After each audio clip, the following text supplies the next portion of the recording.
Hello friends, आज की video में हम बात करेंगे कि आप रेत गिट्टी का बिजनेस कैसे शुरू कर सकते हैं।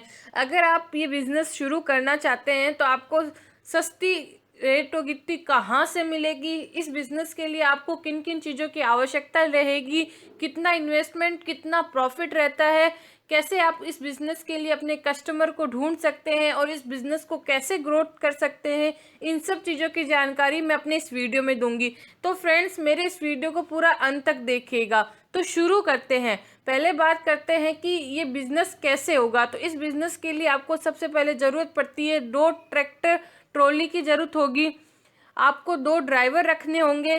फ्रेंड्स, 2 ट्रैक्टर जो ट्रॉली है वो आप किराए पर भी कर सकते हैं, आप खुद का भी ले सकते हैं। अगर आपके पास इन्वेस्टमेंट करने के लिए एक बार इतना पैसा नहीं है तो सरकार भी इसके लिए लोन देती है, तो आप सरकार से लोन लेके भी ट्रैक्टर ले सकते हैं। ज़रूरी नहीं है कि आप 2 ही ले, शुरुआत में आपके अपने इन्वेस्टमेंट के अकॉर्डिंग एक ट्रैक्टर भी ले सकते हैं। अगर धीरे धीरे बिजनेस अच्छा चलने लग जाए तो आप 2, 3, 4 आपकी इच्छा के अनुसार उतने ले सकते हैं।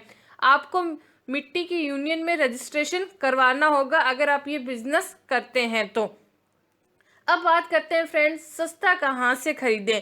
आपको रेत या गिट्टी कहाँ से सस्ती मिलेगी ताकि आप अपने कस्टमर को वो दे सके और आपको अच्छा खासा प्रॉफिट मिल सके। तो पहली बात है फ्रेंड्स, बिहार के साइड आपको ये सस्ती में मिल जाएगी, या फिर जो बड़े बड़े खादानों होते हैं वहाँ पे जो रेत की गट्टियाँ बनी हुई होती है, अगर आप वहाँ से लेते हैं तो भी आपको सस्ती मिल जाती है। अगर आप इन दोनों चीज़ों का आपको नहीं पता, आपको आपके आसपास के जो एरिया में ब्रोकर होते हैं उनसे भी आप अगर कांटेक्ट करते हैं तो आपको सही मार्जिन में मिल जाता है। लेकिन ब्रोकर के अंदर ये प्रॉब्लम आती है फ्रेंड्स कि उनको भी बीच में कमीशन देना पड़ता है। अगर आप डायरेक्ट बिहार या खादानों से लेते हैं तो उनको आपको कमीशन देने की ज़रूरत नहीं होती और सीधा आपको प्रॉफिट मिल जाता है।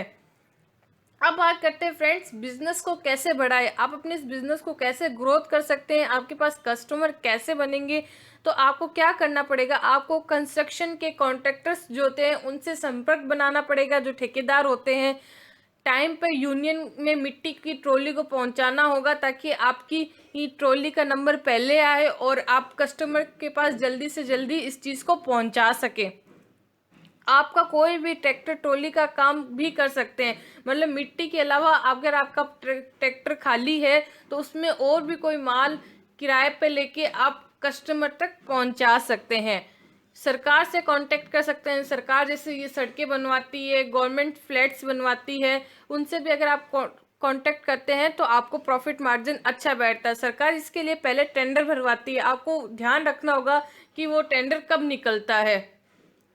अब बात करते हैं, अगर आप ये बिजनेस करते हैं तो आपको किन किन चीज़ों की आवश्यकता रहेगी। आपको एक तो जगह की आवश्यकता रहेगी, स्टाफ की आवश्यकता रहेगी। स्टाफ की इसलिए आवश्यकता रहेगी फ्रेंड्स क्योंकि आगे जब वो रेत की ट्रॉली हमें खाली करनी पड़ती है तो हमें उसके लिए एक आदमी की ज़रूरत पड़ती है। अब वो आपके ऊपर डिपेंड है कि आप रखना चाहें या नहीं रखना चाहें। आप ड्राइवर को भी बोल के वो चीज़ खाली करवा सकते हैं। ट्रक की आपको ज़रूरत पड़ेगी, जीएसटी नंबर, फर्म रजिस्ट्रेशन, जिस नाम से आप अपना बिजनेस खोल रहे हैं उसका आपको फर्म रजिस्ट्रेशन करवाना होगा। अब बात करते हैं फ्रेंड्स इन्वेस्टमेंट की। इन्वेस्टमेंट कुछ इस तरह होगा फ्रेंड्स, इसके अंदर एक तो लेबर चार्ज लगता है, कम से कम 5 से 6 लाख का आपको इन्वेस्टमेंट रहेगा। डीजल का खर्चा आ जाता है, पुलिस खर्चा। पुलिस खर्चे का मेरा मतलब है फ्रेंड्स, जब गाड़ियां जाती है तो बीच में पुलिस भी कमीशन लेती है इन सब चीज़ों का, तो आपको उनको भी कमीशन देना पड़ता है। साथ में टोल टैक्स भी लगता है। तो टोटल 5 से 6 लाख का इन्वेस्टमेंट रहता है। ये तो मैंने कम इन्वेस्टमेंट बताया। अगर आप ज़्यादा अच्छे लेवल पे करते हैं, 4-5 ट्रक खरीदते हैं तो आपको ज़्यादा इन्वेस्टमेंट लगता है इस बिजनेस के अंदर। अब बात करते हैं आपका प्रॉफिट मार्जिन कैसे रहता है। तो प्रॉफिट मार्जिन फ्रेंड्स आपके माल के ऊपर डिपेंड करता है। आप जितना सस्ता माल ला के अपने कस्टमर को देंगे उतना ही आपको अच्छा प्रॉफिट मिलेगा। एक ट्रक के पीछे कम से कम आपको 3 से 4 हज़ार का प्रॉफिट रहता है। अब वो आपकी कस्टमर के ऊपर डिपेंड है कि आप एक दिन में कितने ट्रक ट्रॉली खाली करवा रहे हैं, तो उस हिसाब से आपको प्रॉफिट रहता है। साथ में फ्रेंड्स इसकी क्वालिटी का भी ध्यान रखिएगा। अगर आपसे रेट मंगवाए जा रहे हैं, आप उसमें ज़्यादा कंकर पत्थर ला रहे हैं तो कस्टमर उस चीज़ को वापस भी भेज सकता है। कॉन्ट्रैक्टर उस चीज़ को पूरा चेक करता है, फिर ही आपका माल रखता है, नहीं तो वो वापस भी कर सकता है। इस चीज़ का आप हमेशा ध्यान रखिएगा। तो फ्रेंड्स धन्यवाद। अगर मेरा वीडियो पसंद आया हो तो प्लीज़ मेरे आरडी बिजनेस आइडिया चैनल को सब्सक्राइब कर लीजिए। मैं रोज़ डेली सुबह 7 बजे आपके लिए नए नए बिजनेस आइडियाज़ लेके आती हूँ। और कोई भी जानकारी चाहिए तो मेरे कमेंट सेक्शन में कमेंट कर दीजिएगा। धन्यवाद फ्रेंड्स।